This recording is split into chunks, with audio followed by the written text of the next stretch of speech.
Hello friends, સ્વાગત છે તમારા બધાનું મારા રસોડામાં। તો આજે હું લઈને આવી છું પેટીસની રેસીપી। આપણા ગુજરાતીઓના દરેકના ઘરમાં પેટીસ બનતી હોય છે અને દરેકને પસંદ પણ હોય છે। તો આસાનીથી અને સહેલાઈથી કઈ રીતના પેટીસ ઘરે જ બનાવી શકાય તે હું તમારી સાથે શેર કરીશ। તો ચાલો રેસીપી આપણે સ્ટાર્ટ કરશું। પેટીસ બનાવવા માટે સૌપ્રથમ આપણે સ્ટફિંગ તૈયાર કરીશું। તો તેના માટે આપણે માંડવીના બી છે તેનો ભૂકો કરી લીધો છે મિક્સરમાં। તે લીધો છે એક નાનો વાટકો। સફેદ તલ લેવાના છે અડધા નાના વાટકા જેટલા।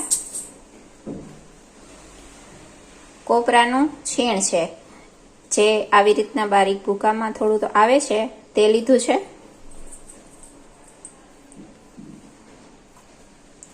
કોથમીર,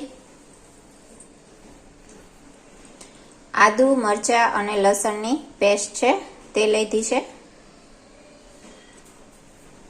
1 ચમચી જેટલી વરિયાળી લીધી છે। હવે સ્વાદ પ્રમાણે મીઠું ઉમેરીશું। થોડી ચપટી હળદર, ગરમ મસાલો અડધી નાની ચમચી,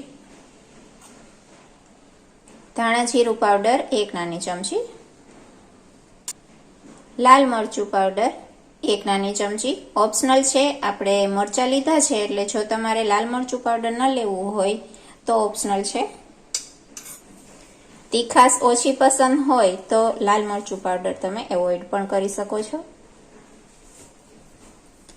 અડધા લીંબુનો રસ લેશું।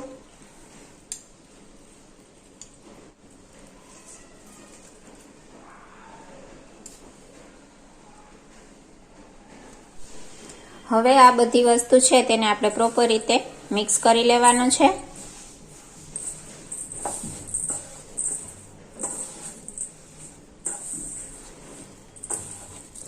આ રીતે પ્રોપર મિક્સ કરી લેવાનું।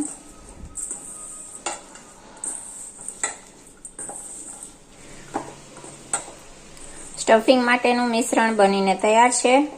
તો બસ હવે આપણે તેને સાઈડમાં રાખી દેશું। હવે આપણે બાફેલા બટેટા લેવાના છે। બટેટા બાફી અને તેને ઠરવા માટે રાખી દેવાના છે। ગરમ બટેટા છે તેનો યુઝ નહીં કરવાનો। ઠરી જાય એ પછી આપણે તેને આ રીતના મેશ કરી લેવાના છે, છૂંદો કરી લેશું। અને બને ત્યાં સુધી નાની સાઈઝના બટેટા લેવાના અને તેને આખા જ બાફવાના આ રીતે। એટલે પાણીનો ભાગ છે તે ખૂબ જ ઓછો રહેશે। પાણીનો ભાગ ન રહે તેનું ધ્યાન રાખવાનું બાફેલા બટેટાની અંદર।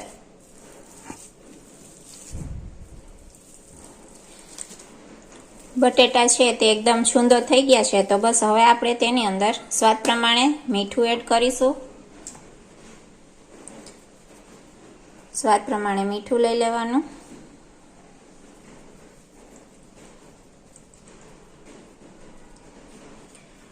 અને થોડો કોર્નફ્લોર એડ કરવાનો। આ રીતના 2 ચમચી જેટલો કોર્નફ્લોર એડ કરીશું।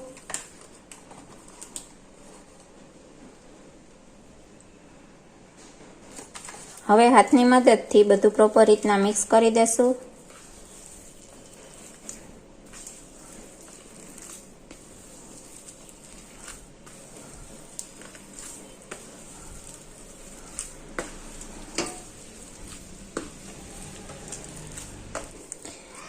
આ રીતના બટેટાનું મિશ્રણ પણ તૈયાર થઈ ગયું છે। તો તેને પણ આપણે સાઈડમાં રાખી દેશું। હવે આ જે સ્ટફિંગ આપણે બનાવીને તૈયાર કર્યું છે તેમાંથી આપણે નાના નાના બોલ્સ બનાવી લેશું। સ્ટફિંગ માટેના નાના નાના બોલ બનાવીને તૈયાર કરી લેશું આ રીતે। આ રીતના નાના નાના બોલ બનાવી લેવાના એટલે ફટાફટ સ્ટફિંગ થતું જાય પ્રોપર રીતે।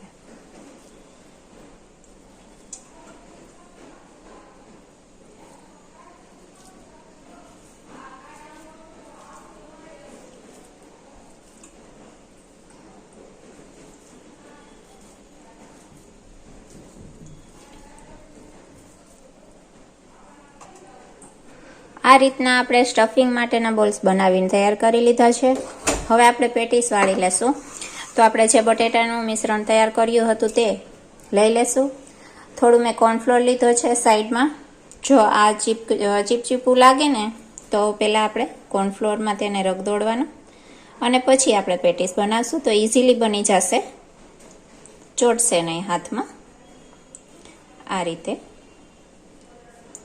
વચ્ચે બોલ મૂકી દેવાનું અને ફરતું કવર કરી લેવાનું બટેટાના મિશ્રણથી પેટીસને. આ રીતે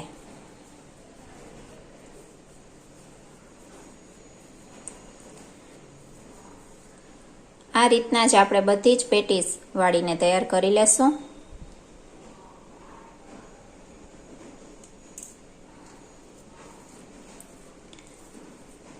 બટેટાનું મિશ્રણ છે તે ચીકાશ પડતું હોય છે, એટલા માટે આપણે થોડુંક કોર્નફ્લોરમાં તેને રગદોળીશું અને પછી તેના બોલ્સ વાળીશું તો આસાનીથી પેટીસ બની જશે.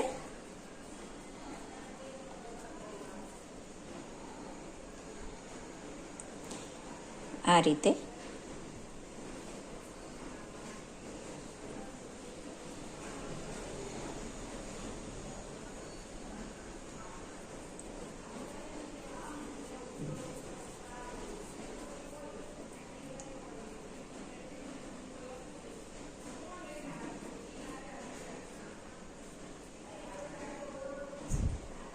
તો બસ આ જ રીતના આપણે બધી જ પેટીસ છે તે વાળીને તૈયાર કરી લેશું. આ રીતના આપણે બધી જ પેટીસ છે તે વાળીને તૈયાર કરી લીધી છે અને તેલ પણ ગરમ કરવા માટે રાખી દીધું છે. તેલ ગરમ થઈ જાય એટલે તેલમાં આપણે પેટીસ બધી તળી લેશું.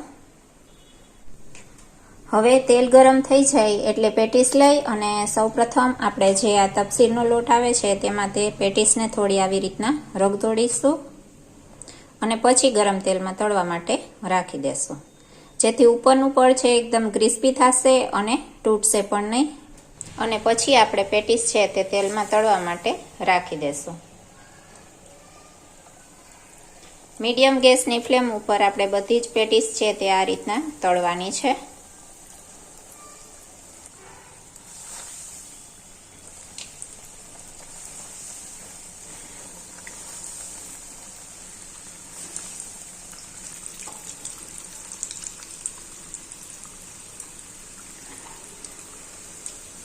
તો બસ આ જ રીતના બધી જ પેટીસ છે તે મીડિયમ ગેસની ફ્લેમ ઉપર તળી લેવાની છે, હાઈ ફ્લેમ ઉપર નહીં તળવાની.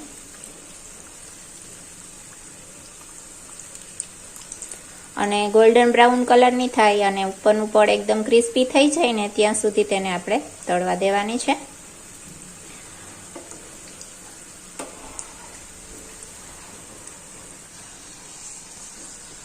જો આવી રીતના એકદમ ગોલ્ડન બ્રાઉન કલરની થાય ને અને ઉપરનું પડ એકદમ ક્રિસ્પી થઈ જશે, એકદમ ક્રિસ્પી હશે. બસ આટલી જ આપણે પેટીસ છે તે તળવા દેવાની છે. હવે આપણે બધી જ પેટીસ છે તે તેલમાંથી બહાર કાઢી લેશું.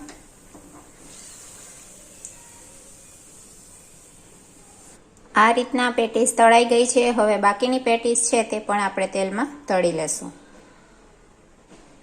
તો બસ એકદમ સરસ મજાની આપણી પેટીસ બનીને તૈયાર થઈ ગઈ છે, જેને આપણે ખજૂર આંબલીની ખાટી મીઠી ચટણી જોડે સર્વ કરી છે. તમે તેને મીઠા દહીં જોડે પણ સર્વ કરી શકો છો, ગ્રીન ચટણી જોડે સર્વ કરી શકો છો, ખજૂર આંબલીની ચટણી જોડે પણ સર્વ કરી શકો છો. ખૂબ જ ટેસ્ટી લાગે છે. એકદમ સરસ મજાની ટેસ્ટી એવી પેટીસ બનીને તૈયાર છે.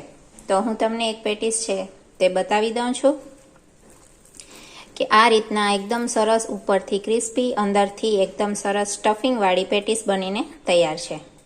તો તમે પણ આ રેસીપી ચોક્કસથી તમારી ઘરે ટ્રાય કરજો અને મને કોમેન્ટ બોક્સમાં જણાવજો કે તમને મારી આ રેસીપી કેવી લાગી. જો તમને મારી રેસીપી પસંદ આવતી હોય, મારો વિડીયો પસંદ આવતો હોય તો ચેનલને સબસ્ક્રાઈબ કરજો, વિડીયોને લાઈક કરજો અને આવો નવો સપોર્ટ દેતા રહેજો. તો બસ મળું છું નેક્સ્ટ વિડીયોમાં નેક્સ્ટ રેસીપી સાથે. ત્યાં સુધી જય માતાજી.